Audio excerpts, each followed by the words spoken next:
और फाइनली जिसका आप लोग इंतजार कर रहे थे, आप सबको पता है कि भाई आप लोगों के बीच में ऑफिशियल एग्जाम डेट आप लोगों के बीच में आ चुका है। मैं बात कर रहा हूं 17 बीपीएससी प्री एग्जाम का। टोटल टाइम जो आपके पास बचा हुआ है आज से वो है 60 डेज, 60 दिन बचा हुआ है। टारगेट भी जाहिर सी बात है यार बहुत आपको जो आपके मन में अभी क्वेश्चन चल रहा हो तो भाई हम कितना स्कोर करें ताकि मेरा प्री सिक्योर हो जाए। और एक क्वेश्चन और आ रहा था नोटिफिकेशन के लेके, तो नोटिफिकेशन आप लोग का इसी वीक आ जाएगा। टोटल सीटों की बात करें तो 64वीं बीपीएससी के बाद जो है बीपीएससी में मैं बात करूं 70वीं बीपीएससी में तो बड़ी संख्या में भर्ती आपको देखने को मिल रहा है, क्योंकि 64वीं बीपीएससी में भी लगभग 1400 प्लस सीट था और 70वीं बीपीएससी में आप सबको पता है कि लगभग 1500 के आसपास में सीट रहने वाला है। ठीक है, और इसमें बहुत ज्यादा तगड़ा जो फाइट होने वाला है इसलिए क्योंकि इसमें एसडीएम, डीएसपी, बीपीआरओ, आरओ का सीट इसमें शामिल होने जा रहा है। तो आप सबको पता है कि भाई ये बहुत बड़ी भर्ती बीपीएससी में होने वाला है। टोटल टाइम आपके पास जो बचा हुआ है वो 60 दिन बचा हुआ है। तो क्या अप्रोच होना चाहिए, क्योंकि भीड़ जो होता है ना बीपीएससी में आपके पीटी एग्जाम में ही होता है ना, प्रीलिम्स एग्जाम में ही भीड़ होता है।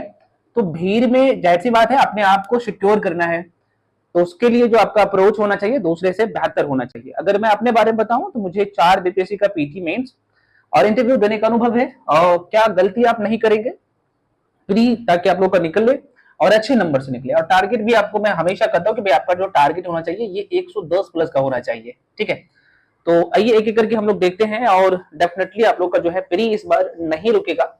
अब लेट मत करिए, पूरे तरीके से तैयारी में लग जाइए। आपको याद दिला देता हूं भाई आपके एग्जाम में जो है 150 क्वेश्चन रहता है, आपको 2 घंटे का टाइम मिलता है। तो जाहिर सी बात है यहाँ पे एमसीक्यू क्वेश्चन को सॉल्व करना बहुत ज्यादा जरूरी हो जाता है, क्योंकि 150 क्वेश्चन है और 150 क्वेश्चन को आपको 2 घंटे में सॉल्व करना है ना। क्वेश्चन का लेवल आप सबको पता है कि मॉडरेट टू डिफिकल्ट रहता है, कुछ क्वेश्चन इजी भी होते हैं, हम लोग चर्चा करेंगे। और समस्या तब उत्पन्न हो जाता है कि भाई वहां यहाँ पे जो है आप लोग का 1/3 नेगेटिव मार्किंग है ना, तो ये बहुत ज्यादा परेशान करते हैं सबको। आइए एक एक करके देखते हैं कि कितने सेक्शन आपको पढ़ने होते हैं। तो मैं कहूंगा आपको जो है 9 सेक्शन पढ़ने होते हैं। आप इसे जो है बांट लीजिए, मैं बात कर रहा हूँ प्री एग्जाम का। ठीक है, एक एक करके चर्चा करेंगे, डेफिनेटली बहुत अच्छा स्कोर होगा। जितना बता रहा हूं कर लीजिए, करना पड़ेगा, सभी लोग करते हैं। ठीक है, और फ्रेंड्स आप जो है इसी चाहे तो भाई कैटेगराइज कर सकते हैं, मैं यहाँ पे करके बता रहा हूँ। और 2 सेक्शन में इसे कैटेगराइज करिए। पहला जो है यहाँ पे जो सेक्शन मैं लिखता हूँ जो सब मैक्सिमम नंबर यहाँ से ला सकते हैं और यहाँ पे बदलाव का जो है गुंजाइश नहीं होता है। तो पहला जो सेक्शन है इसमें मैं रखता हूँ हिस्ट्री का, है ना। हिस्ट्री की बात करें तो लगभग 35 क्वेश्चन आता है, इसमें बिहार का हिस्ट्री भी शामिल है। दूसरा जो सेक्शन है आप लोगों का है यहाँ पे साइंस का, और यहां से भी लगभग जो है 28 से 30 क्वेश्चन रहता है। तीसरा जो सेक्शन है आप लोगों का यहाँ पे बिहार स्पेशल का, बिहार स्पेशल का, और यहाँ पे भी लगभग 15 से 20 क्वेश्चन रहता है। और चौथा सेक्शन है भाई आप लोगों का करंट अफेयर्स का, इसमें बिहार स्पेशल का भी करंट अफेयर्स शामिल होता है। ठीक है, और इसका जो दायरा रहता है 30 क्वेश्चन का। तो इसे एक जगह कैटेगराइज करिए और यहां से मैक्सिमम नंबर लाना है। कैसे लाना है अभी मैं आपको बताऊंगा, तो किस 60 दिन में ये काम आपको पूरे तरीके से करना है और करना पड़ेगा यार, सिलेक्शन लेना है तो। दूसरा जो यहाँ पे मैं अलग से लिख देता हूं भाई, यहाँ पे सेक्शन वो है भाई यहाँ 5वां नंबर, छठा 5वां लिखता हूँ भाई, इंडियन ज्योग्राफी। चलो ज्योग्राफी में अलग से मैं लिख देता हूँ, है ना। और ज्योग्राफी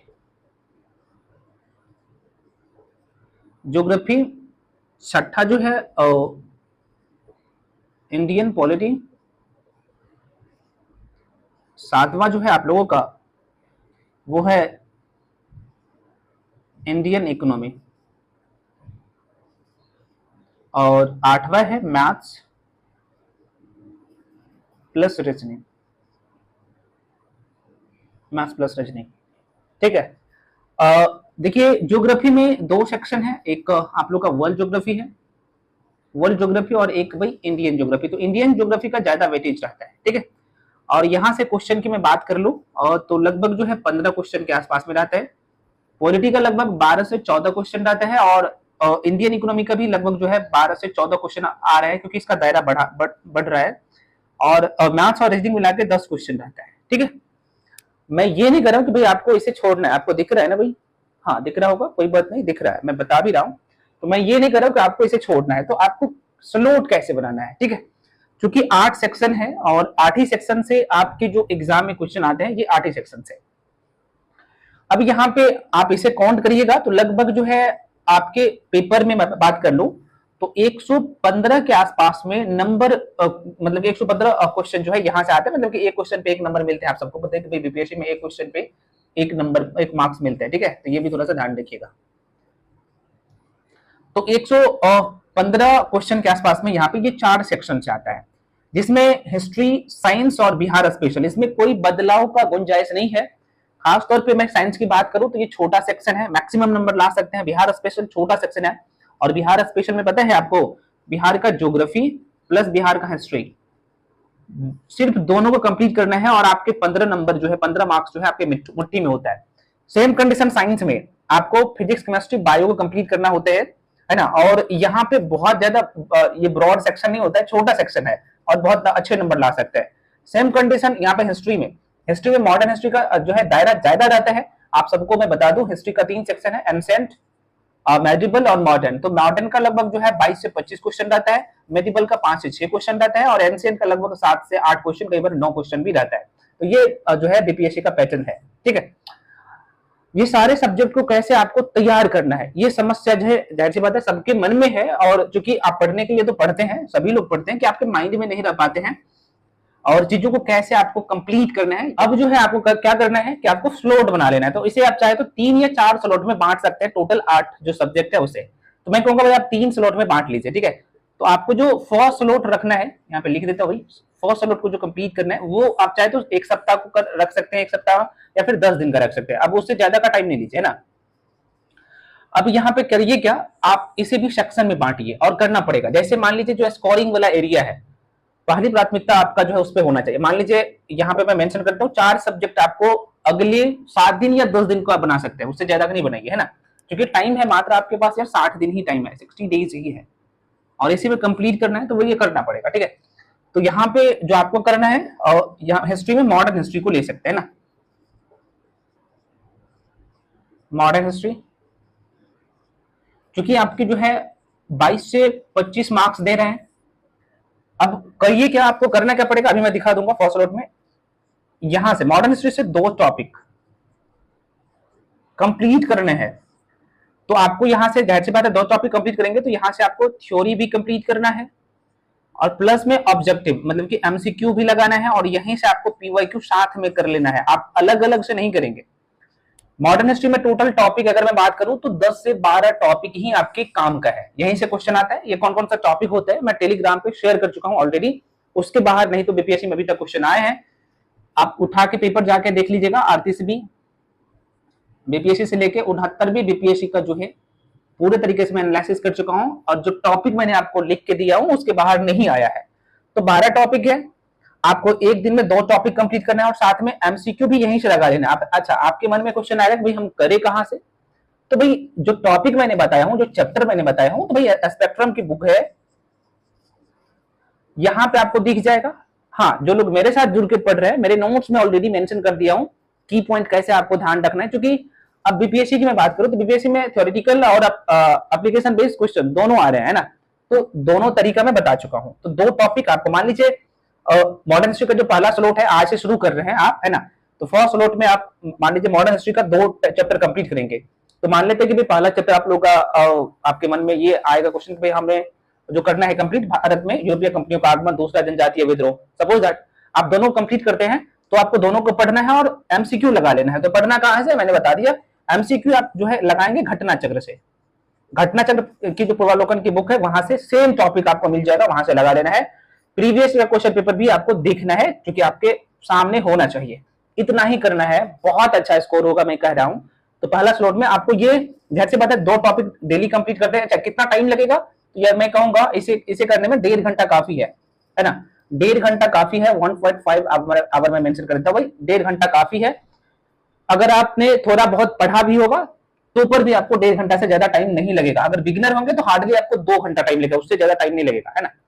अगला जो सेक्शन है डेली ये करना है, यहाँ पे बायोलॉजी का रख सकते हैं, है ना। सेम कंडीशन यहां से भी आपको 2 टॉपिक जो है कंप्लीट करने हैं और आपको यहाँ पे भी एमसीक्यू लगाना है। कहां से? तो घटना चक्र से। और आपको पीवाईक्यू करना है। अब यहाँ से आपके मन में क्वेश्चन आएगा कि भाई बायोलॉजी का जो टॉपिक है ना, हम कहां से कंप्लीट करें। मान लो कि यहाँ से आप 2 टॉपिक कंप्लीट करेंगे। सपोज दैट आपने जो टॉपिक कंप्लीट किया मानव शरीर के तंत्र में, 2 तंत्र को आप पकड़ लेते हैं, है ना, डाइजेस्टिव सिस्टम और या फिर स्केलेटल सिस्टम, 2 टॉपिक कंप्लीट करेंगे और उसका एमसीक्यू भी लगा लेंगे, ऑब्जेक्टिव क्वेश्चन भी लगा लेंगे। तो ऑब्जेक्टिव क्वेश्चन घटना चक्र से, पीवाईक्यू तो जाहिर सी बात आपको मिल जाएगा इस जगह, अलग अलग बुक है, कोई भी एक बुक ले सकते हैं। थ्योरी आपको कहां से करना है? तो भाई आपको करना है यहाँ पे 9th प्लस 10th क्लास के एनसीईआरटी। साइंस बहुत बड़ा सेक्शन नहीं होता, मैं दोबारा कह रहा हूँ, 4 सेक्शन आपको, 4 चैप्टर आपको 9th क्लास के एनसीईआरटी में दिखेगा बायोलॉजी का, और 4 चैप्टर आपको जो दिखेगा वो 10th क्लास के एनसीईआरटी में। और आराम से मैं ये दावे के साथ बोल सकता हूँ कि 2 चैप्टर एक दिन में पूरा कर सकते हैं, ठीक है। तो 2 दिन में ये मतलब 3-4 दिन यहाँ पे लगेगा, 3-4 दिन यहाँ पे लगेगा। उसके बाद आप लुसेंट जो सामान्य ज्ञान की बुक आती है जिसमें बायोलॉजी रहता है, वहां से की पॉइंट आपको करना है, ठीक है। वहां पे सारे जो फैक्ट्स है वन लाइनर फॉर्मेट में दिया गया है, वहां से करना है। बहुत छोटा सेक्शन होता है, पतली सी, आप सबको पता है कि सेक्शन रहता है उसी में बायोलॉजी का, तो वहां से करिए। डेफिनेटली मैं कह रहा हूं यार, उसके बाहर क्वेश्चन नहीं जाएगा, आप उसको करिए, है ना। अब 10 सोर्स को रखने से अच्छा है कि भाई एक सोर्स को यहाँ पे पूरा करिए। और हाँ, जो लोग मेरे साथ जुड़ के पढ़ रहे हैं, तो भाई जाहिर सी बात है आपके पास जो है कंटेंट है बायोलॉजी का ऑलरेडी मैं दिया हूँ, जिसमें बायोलॉजी का कंपाइलेशन है, उसमें जो स्टैंडर्ड बुक का कंपाइलेशन है वो सारी चीजें मैं मेंशन कर दिया हूँ, ठीक है। ऑब्जेक्टिव लेकिन घटना चक्र से आपको लगाना है। उसके बाद अगला सेक्शन आप लोग का है यहाँ पे इंडियन ज्योग्राफी का। इंडियन ज्योग्राफी, अच्छा ये कहां से करना है भाई? ये आपको 11th क्लास के एनसीईआरटी से, न्यू एनसीईआरटी में बात कर रहा हूं, एनसीईआरटी प्लस आप लुसेंट बाबा का सहारा ले लीजिएगा। यहां पे क्या होगा कि वन लाइनर आपको दिख जाएगा, है ना। और यहां से इंडियन ज्योग्राफी का मैं बात कर रहा हूं, और 11th क्लास की एनसीईआरटी बहुत मोटी नहीं है, पतली सी बुक है ना, आराम से कर सकते हैं टॉपिक वाइज। वहां पे भी आप सबको पता है कि जो पहला चैप्टर है भारत का जो है समान परिचय, दूसरा आप लोग का चैप्टर है अपवाह तंत्र, तीसरा जो है जलवायु है, चौथा कृषि एग्रीकल्चर वाला सेक्शन है, और उसी को कंप्लीट करने होता है, उसके बाहर नहीं क्वेश्चन आता है, ठीक है। तो ये करना होता है। उसके बाद हाँ, तो मैंने यहाँ पे बुक भी बता दिया। अच्छा, एमसीक्यू जो आप लगाएंगे, एमसीक्यू ऑब्जेक्टिव क्वेश्चन जो लगाएंगे भाई, ये लगाएंगे आप घटना चक्र से, और पीवाईक्यू यहाँ पे भी आपको करना है, बस इतना ही, है ना। ये फर्स्ट स्लॉट में आपको पूरा करना है ना। अगला सेक्शन है आप लोग का यहाँ पे करंट अफेयर्स। अब करंट अफेयर्स, अब देखो यहाँ से जो पहला स्लॉट में आपको जो चीजें तैयार हो रहा है, 10 मार्क्स यहाँ से तैयार हो रहा है ना, लगभग 12 मार्क्स यहाँ से तैयार हो रहा है। और करंट अफेयर्स जो करना है, चूंकि 12 महीने का करना है करंट अफेयर्स, मैं कई बार बता चुका हूँ, 12 महीने का करंट अफेयर्स आपको करना है। तो आपको कब से कब तक करना है? तो भाई अक्टूबर 2023 से अक्टूबर 2024 तक करना है। तो पहला जो स्लॉट है, मैं आज से लेकर 10 दिन में आपको जो करंट अफेयर्स तैयार कर लेना है, वो अक्टूबर 2023 से फरवरी 2024 तक का पूरा करना है। बहुत अच्छे से रिवीजन भी होगा, कितना टाइम देना है अभी मैं बता दूंगा। अच्छा, करंट अफेयर्स के लिए सोर्स, तो भाई एसपीडी, ये तो एकदम आपकी जुबान पे होना चाहिए। एसपीडी या एडिटोरिया में से किसी एक को कर सकते हैं, ठीक है, जो आपको अच्छा लगे। उसके बाद भाई आपको प्रतियोगिता दर्पण भी मैं कहूंगा करने के लिए। कारण क्या है, पिछले बार जो है सेक्शन 9 बीपीएससी में डायरेक्टली यहाँ से क्वेश्चन देखने को मिला है ना। तो ये यहाँ से आपको जो है आप मिलेगा कहाँ पे? तो भाई यूट्यूब पे भी बहुत सारे वीडियो पड़ा हुआ है। जो लोग मेरे साथ जुड़ के पढ़ रहे हैं, मैं आपको प्रतियोगिता दर्पण का कंपाइलेशन, एसपीडी का, और साथ में जो क्रॉनिकल मैगजीन है, सबका कंपाइलेशन एक जगह करके देता हूँ। तो जो आपके पास वीडियो होगा, ठीक है, क्योंकि पर मंथ का वीडियो रहता है, तो आपको अक्टूबर 2023 से फरवरी 2024 तक का वीडियो होगा वहां पे, और मंथली वाइज पीडीएफ भी होगा, तो वहां से करना है, मल्टीपल टाइम रिवीजन करना है, ठीक है। और एसपीडी से क्या करना है भाई, वहां से एमसीक्यू जरूर लगाना है। इतना करिए। इतना करने के बाद ये जो 4 सेक्शन में बताया हूं, मॉडर्न हिस्ट्री, बायोलॉजी, उसके बाद यहाँ पे आप इंडियन ज्योग्राफी, और ये जो आप देख रहे हैं करंट अफेयर्स, कहां तक का करना है, ये आपका 10 दिन में 10 डेज में कंप्लीट होना चाहिए। होगा कितना टाइम लगेगा? तो 2 घंटा यहाँ पे देना है मॉडर्न हिस्ट्री में, 2 घंटा में पूरा कर लेना है। आपको पीवाईक्यू भी कर लेना है, 2 चैप्टर भी पढ़ना है, बहुत ज्यादा नहीं है, बहुत, मैं फिर से कह रहा हूँ, ये जो लोग ऑलरेडी पढ़े हैं ना, तो भाई आपके लिए 1 घंटा का से ज्यादा का टाइम नहीं लगना चाहिए, ठीक है। हाँ, जो लोग पढ़ेंगे फर्स्ट टाइम, तो आप क्या करेंगे भाई, ज्यादा से ज्यादा 1.5 घंटा लगा सकते हैं, और 30 मिनट एमसीक्यू लगाने में, उससे ज्यादा का टाइम नहीं लेना है, ठीक है। तो यही अप्रोच होना चाहिए भाई साहब। आपका दिख रहा है ना? हाँ बिल्कुल दिख रहा है, होना चाहिए आप लोगों का, और करना पड़ेगा, ठीक है। तो ये मैं आपको सारी चीजें बता दिया हूँ। ये फर्स्ट स्लॉट में अगले 10 दिन में ये सारे सेक्शन कंप्लीट हो जाएगा। तो भाई 2 घंटा मतलब कि 7 घंटे में यहाँ पे बहुत अच्छे से ये कवर हो जाएगा डेली का। अगले 10 दिन में 60 घंटे देते हैं, तो इसमें आपका रिवीजन भी हो जाएगा। आप चाहे तो 1 घंटा यहाँ से रिवीजन के लिए भी दे सकते हैं। जो लोग ऑलरेडी पढ़ चुके हैं भाई, आपको तो मात्र 5 से 6 घंटा लगेगा, और मैं ये उम्मीद कर सकता हूं कि जाहिर सी बात है आप बीपीएससी के लिए तैयारी कर रहे हैं तो कुछ ना कुछ आपने पढ़ा होगा, है ना। तो ये है, इस तरीके से पढ़िए, डेफिनेटली भाई आपका जो है 30 से 35 दिन में, 40 दिन में आप पूरे सिलेबस को एक बार अच्छे से पढ़ सकते हैं, है ना। और साथ में आप एमसीक्यू लगा रहे हैं ना, मैं तरीका भी बता दिया हूँ, ठीक है। सेम कंडीशन आपको ये जैसे ही कंप्लीट हो जाएगा तो अगले स्लॉट में मॉडर्न की जगह पे भाई मेडिवल हिस्ट्री रख सकते हैं, या फिर एंशिएंट रख सकते हैं। बायोलॉजी की जगह पे भाई आप केमिस्ट्री रख सकते हैं, या फिर फिजिक्स रख सकते हैं। इंडियन ज्योग्राफी के जगह पे भाई वर्ल्ड ज्योग्राफी को रख सकते हैं, और करंट अफेयर्स तो भाई चलेगा, उसके जगह पे चेंज नहीं करना है, ठीक है। उसके बाद यहाँ पे बिहार स्पेशल के लेके लोगों के मन में डाउट होगा, सर बिहार स्पेशल आपने बताया नहीं। तो बिहार स्पेशल आपको अलग से नहीं करना होता, जैसे आपने मॉडर्न हिस्ट्री कंप्लीट किया तो यहीं पे भी आपको 2 चैप्टर वहां पे बिहार स्पेशल का भी मॉडर्न हिस्ट्री कंप्लीट कर लेना है। बहुत छोटा, लगभग मुझे पता है कि एक टॉपिक का लगभग 4-5 लाइन होगा जो क्या स्पेशल बिहार से संबंधित होगा, आराम से कर सकते हैं। सेम कंडीशन ज्योग्राफी में, बिहार का ज्योग्राफी भी साथ में चलेगा। जब आप ज्योग्राफी मान लीजिए बिहार का भारत का सामान्य परिचय को करेंगे तो आपको बिहार का सामान्य परिचय भी साथ में ही कर लेना है, अलग से नहीं करना है, ठीक है। आप मान लीजिए भारत का अक्षांशीय विस्तार, देशांतरीय विस्तार पढ़ेंगे तो बिहार का भी साथ में जोड़ के पढ़ लेना है। ये तरीका आपको अपनाना पड़ेगा। अब मैं इसे इरेज करता हूं, आगे आपको भाई लेके चलता हूं। इसके अलावा आपको क्या करना पड़ेगा, ठीक है। जाहिर सी बात है, आप देख सकते हैं भाई अगले 10 दिन में आपका जो कंप्लीट हो जाएगा, कितने मार्क्स तो आप लोग देख रहे हैं। 1 मिनट में मिटा लेता हूं, आगे बताता हूं, जस्ट वेट, ठीक है। हाँ, तो अब जो है आपका जो सेक्शन तैयार हो गया है, और यहां पे पहला जो है मॉडर्न हिस्ट्री, दूसरा बायो, तीसरा जो है आप लोग का ज्योग्राफी में इंडियन ज्योग्राफी, और चौथा करंट अफेयर्स जो कि अक्टूबर 2023 से फरवरी 2024 तक का, ठीक है। और यहाँ पे बिहार स्पेशल का भी करंट अफेयर्स साथ में लेके चलना है, ठीक है। स्पेशल बिहार का करंट अफेयर्स भी आपको मिल जाएगा, मैं बता चुका हूं। एसपीडी का भी ले सकते हैं, या फिर आप जो है एडिटेरिया का भी ले सकते हैं, दोनों में से कोई एक रखिए। फिर दो सेकंड स्लॉट में जो बाकी जो सब्जेक्ट में बताऊं उसे करना है, यही अप्रोच है, यही तरीका है। उसके बाद आपको जैसे, क्योंकि आप ऑब्जेक्टिव भी लगा रहे हैं, ये सारे काम ही कर रहे हैं, है ना, पीवाईक्यू भी लगा रहे हैं। उसके बाद भाई सप्ताह में जो है ना, कोशिश करिए सप्ताह में कम से कम 2 मॉक टेस्ट, ये बहुत ज्यादा जरूरी होता है ना। मॉक टेस्ट बोलिए चाहे सेट प्रैक्टिस बोलिए, है ना।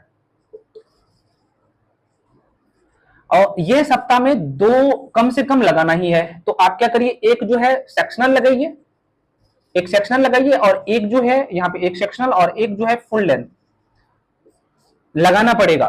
मान लीजिए सेक्शनल करने का मतलब भाई मॉडर्न हिस्ट्री, जैसे बात है आप कंप्लीट हो रहा है तो मॉडर्न हिस्ट्री का आप जो टेस्ट होना चाहिए उसमें मॉडर्न हिस्ट्री का सारा टॉपिक होना चाहिए कंप्लीट। मान लीजिए बायोलॉजी का लगा रहे हैं सेक्शनल टेस्ट, तो बायोलॉजी का पूरा टॉपिक एक सेट में कंप्लीट होना चाहिए, है ना। तो इस तरीके से आपको लगाना है, फुल लेंथ में सारे सब्जेक्ट होना चाहिए उसमें। तो सप्ताह में कम से कम 2, 3 लगा रहे हैं अच्छी बात है, लेकिन कम से कम 2 एग्जाम तक जो है कम से कम यार 35 से 40 टेस्ट हो जाना चाहिए। मैं कह रहा हूं आपका प्री नहीं रुकेगा, ठीक है। इतना काम करिए ना, प्री नहीं रुकेगा, ठीक है। यही अप्रोच सभी लोग अपनाते हैं। नोटिफिकेशन आप लोगों का जो है इसी मंथ में आ रहा है, मतलब कि इसी वीक आ रहा है, सेकेंड वीक मैंने आपको बताया था, 2-4 दिन में नोटिफिकेशन आपके सामने होगा, तो तैयारी में लग जाइए। अच्छा, जो लोग मेरे साथ भी जुड़ के पढ़ना चाहते हैं, मैं सारे इन्फॉर्मेशन टेलीग्राम पे दे चुका हूं, तो जो लोग इच्छुक है आइए, क्लास शुरू है। वहां पे पहला स्लॉट मैं दिया हूं 8 सितंबर से, जो है यहाँ पे मेंशन करता भाई 8 सितंबर 2024 से स्पेशल 17वीं बीपीएससी के लिए प्री के लिए मैं बात कर रहा हूँ, प्री एग्जाम के लिए स्पेशल बैच शुरू हुआ है। तो जो लोग इच्छुक है आइए, एकदम सब कुछ आपको यहाँ पे एक जगह मिलेगा, और कंप्लीट वीडियो सारे वीडियो रिकॉर्डेड फॉर्म में मिलता है, तो वीडियो पीडीएफ सब कुछ मिलेगा आपको, और मेरे गाइडेंस में आप तैयार करेंगे, साथ में करंट अफेयर्स से जो डरता है ना भाई, सब कुछ आपको एक जगह मिल रहा है। तो जो लोग इच्छुक है आइए, बाकी मैं आपको सारी चीजें बता दिया हूँ, यही आपका तरीका होना चाहिए। और जाहिर सी बात है, इतना कर लेता तो कैसे प्री रुकेगा। कम से कम मैं तो कह रहा हूँ 1 सप्ताह करके देखिए ना, डेफिनेटली बहुत अच्छे मार्क्स आपके आएंगे और सिलेबस भी आपका कवर होगा, ठीक है। शॉर्ट नोट्स जरूरी होता है, मैं कई बार बता चुका हूं, अगर अभी तक आप नहीं बनाए तो अब मत बनाइएगा, है ना। आप जिस भी बुक को फॉलो करते हैं या फिर जहां पे भी पढ़े हैं, तो आप जैसे बात है की पॉइंट बनाए होंगे या फिर हाईलाइट किए होंगे या फिर अंडरलाइन किए होंगे, तो कर लीजिए, करना जरूरी होता है। उसे बार बार रिवीजन करिए, रिवीजन बहुत ज्यादा जरूरी होता है, क्योंकि वन थॉट जो नेगेटिव हो गया ना यार, यहाँ पे कंफ्यूजन में क्वेश्चन आप गलत कर देंगे, तो इसलिए जो एप्लीकेशन बेस्ड क्वेश्चन आए तो वहां से मिस नहीं होना चाहिए, और आता ही है, मैं आपको पहले ही बता चुका हूँ। लगभग 70 से 75%, सॉरी 60 से 65% जो क्वेश्चन है, 65 में कहूंगा, एप्लीकेशन बेस्ड ही क्वेश्चन आ रहे हैं, मतलब कि फैक्ट्स बेस्ड क्वेश्चन ही अभी भी बीपीएससी में आ रहे हैं, ठीक है। तो यहां से ये क्वेश्चन सेक्शन गलत नहीं होना चाहिए। फ्रेंड्स, आशा करते हैं कि भाई आपको सारी चीजें समझ में आया होगा। अच्छा, जो लोग मेरे साथ जुड़ना चाहते हैं, मैं सारी इन्फॉर्मेशन तो दे दिया हूँ। मिलते हैं अगले वीडियो में, और पूरे तरीके से तैयारी में लग जाइए। अप्रोच आपका यही होना चाहिए। अब इधर उधर कीजिएगा तो फिर दिक्कत होगा, क्योंकि कंपटीशन वैसे भी बहुत ज्यादा तगड़ा इस बार होने वाला है। सभी लोग टेलीग्राम पे जाके जुड़ जाइए। टेलीग्राम का लिंक भी मैं इस वीडियो के डिस्क्रिप्शन बॉक्स में दे चुका हूँ, तो वहां से आप जाके जुड़ सकते हैं। फ्रेंड्स, मिलते हैं अगले वीडियो में, तब तक के लिए जय हिंद।